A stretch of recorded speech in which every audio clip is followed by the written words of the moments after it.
So hello everyone. So today we are going to talk about very important topic. So we start with the definition of tensors. But first we have to have a look about scalars. So everybody knows scalars.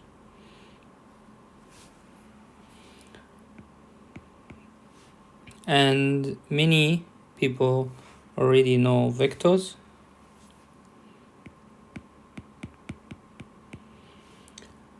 And after vectors we have tensors, and we have afterward starting from second order tensor and then go.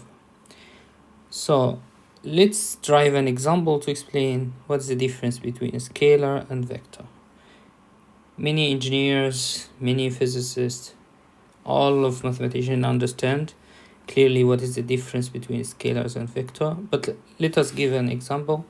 So for example, if you have a car, and you can say that speed of the car is 5 kilometers per hour. So this is a scalar. It's one value.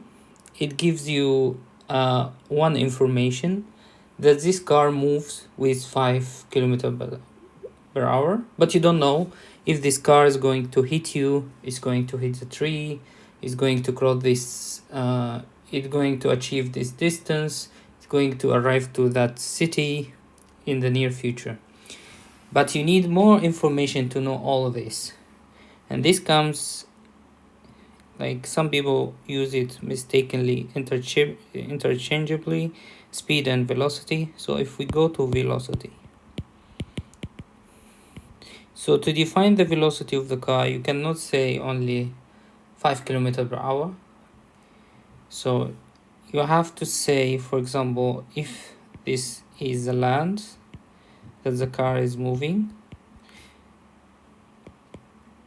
z direction is orthogonal to the earth. So you can say the speed in x direction, for example, it's 5.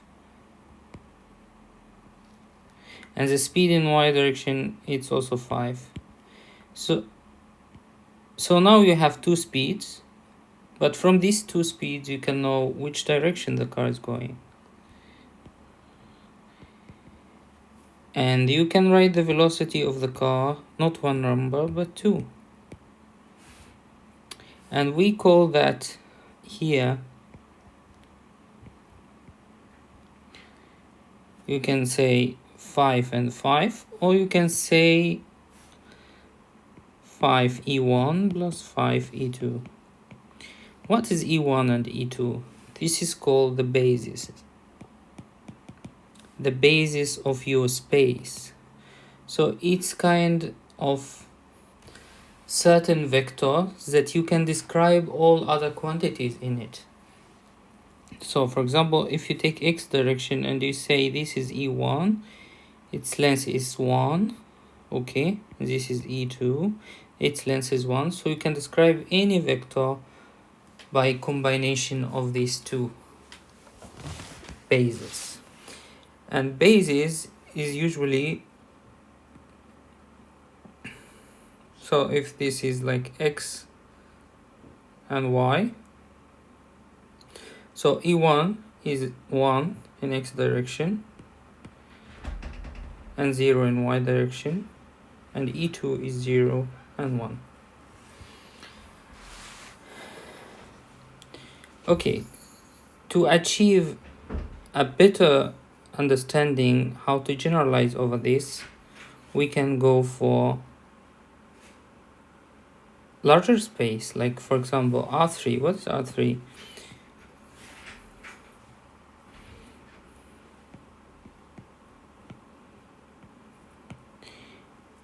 So here we describe the velocity in R2. It's the real space in 2 dimension. We say that we have 2 main direction and we can describe anything moving in this 2 direction. R3 we have another direction, so like for example we have x, y. I know many people already know that. but we need to grasp what it means by basis, because when we go further we will need that. So R3, for example, instead of a car you have a flying car or you have aeroplane. You cannot say the velocity is only two numbers. Like for example, if you are describing aeroplanes coming to an airport, so you have this airport and the aeroplane is coming here. Okay.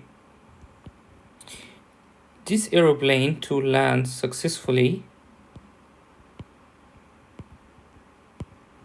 in this airport, I have to know the z direction also. So in x direction and y direction, like a car, at the same time, what is the height of this aeroplane? Because the speed of decreasing this height will influence, for example, the taking off or arrival operation. So we really need another number. So in R3, where we have dimension 3, instead of we need only one basis, two bases, we need three bases. So to describe this space, let's say we have x, y, z. So we have 1, 0, 0, then 0, 1, 0, then 0, 0, 1. And we call these orthonormal bases.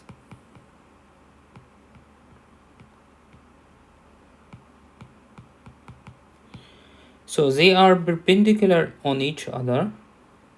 At the same time, the norm of each of these vector, second norm, is equal to 1. So now if I want to define the velocity of aeroplane, instead of I'm saying 5 and 5, I'll say 5 velocity in x direction, 5, it's 50 because this is has higher speed. And for example, in z direction, now it's 10 meter height. Either we can write it in this form, we call it the vector, or we can also write it in this form. This underline means this E1 is a vector. So we are taking this unit vector and we multiplying it by scalar, which is in that direction.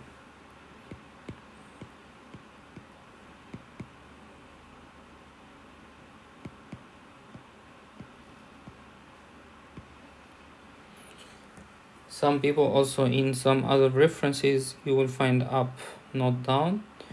But the most used when we achieve like higher tensors, like fourth order tensor and so on. So fourth, you will find most of these lines is under the symbol. Okay, so now we achieved that most people already know what is the difference between scalar and vector, and why we need vectors. Okay, imagine you have a fluid flow and you need to know the speed, but the speed is changing in direction and in magnitude at each point of this fluid. So you need to describe it by velocity vector, and so on and so forth. We have a lot of application, almost most of engineering application, nearly 100% depends on heavily on vectors. So you have second order tensor, which like equivalent to matrix, and so on and so forth. So this can be first order tensor 0,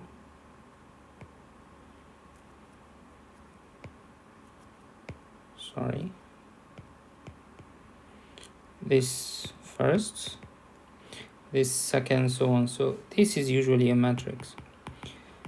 So why we need second order tensor? This is enough to describe most of our applications, why we need tensors. So I will give you a very, very short example. This photo. This is black and white photo, for example, for Abraham. You have pixels in every one. So this is how the photo looks like. You have this small, tiny squares beside each other in two directions, in the horizontal direction and on the vertical direction. Okay, and you have here in z direction you have another value, okay, which is the pixel value. So at each of these points you have a value. So instead of just you need 3 or 4 number, just arrange it in a vertical direction to describe this photo. You need instead a matrix that has the same number as pixels horizontally and vertically, and each of these number has its value. We will show later how this works. Another application is that this is from data science, so how to describe data. So this is a tensor. Also, what about a very famous engineering quantity? It's called the stresses.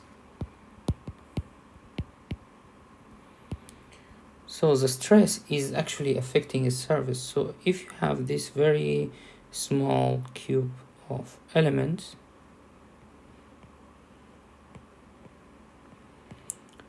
so you cannot describe the stress in 3 values, because these 3 values will only represent the normal stress. But what about shear stress? What about the friction of the layers above each other? So for example, here, for example, you have the stress in z direction, stress in y direction, stress in x direction. Let's say this y and this x, just to be consistent with before. Okay, so this you have these normal stresses, but after a lot of studies, Cauchy, for example, find this is not enough actually to describe the stress, because at each of these surfaces there is a shear components on the other 2 directions. So for example, you have here normal, but you have shear in x, in y and x. At the same time here also you have shear stress on that surface. So instead of three column of lines, you need 9 components to describe this. So you need a matrix. You need here, for example, stress at z, normal stress in x direction, y direction, z direction. Then here you have this shear stresses. We'll come to that later. Okay, so this is another example. And because the stress is a tensor, strain should be a tensor,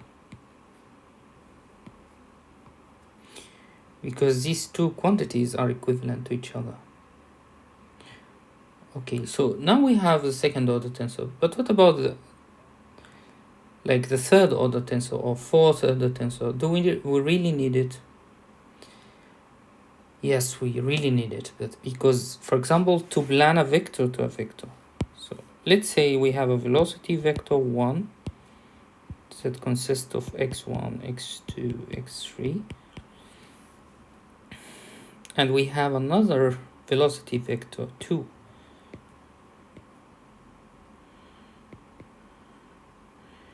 Let's say this is x-1, x-2, x-3. And actually to map these 2 vectors together, you need a matrix. And this matrix has 6 components to capture not only the translation in the main direction component, but also the rotation. So the off-diagonal terms always capture the rotation, and then it will give you the original vector. So actually the second order tensor, we can say it mapping 2 vectors together. So it maps one vector to another one. So what if we need, for example, this, as we said, stress is sigma and strain. So for example, you have now strain is a second order tensor, and we denote that second order by two lines underneath.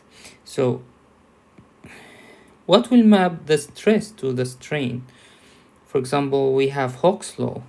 Like in normal study, you would say stress is equal d strain, but because you are usually study that in 1D, d usually is a scalar. But in 3D, when you really have the stress is a second order tensor and the strain is a second order tensor, what will be the D matrix, which contains all the material property that will actually tell you how the material will behave. So actually you need a fourth order tensor to map these two together, because you mapped 1 to 1 first order tensor to first order by second order tensor. Another example of higher order tensors, and this example coming from data science also. You see black and white image. Imagine we want to represent on the computer colored image, how the colored image is represented. So instead of one matrix, we have stacked three matrices, one after another. And each of these matrices has the same pixels, okay? And here it tells you this, but also in here it gives you the RGB. What is RGB? It's a red, green, and blue. And by adding these numbers together, you know what color actually in the image, because you can actually combine any color by adding these three together. So we call that, for example, a third order tensor, because you have three-dimensional data, and in each dimension you have two dimension. So I hope that this clear idea on the difference between scalar, vector, and tensor, and we have some intuition how they work together. So in the next episode we will explain more details about the basis and how to write that in more formal way, and we can discuss that later also in many other applications. Thank you guys. Assalamu alaikum.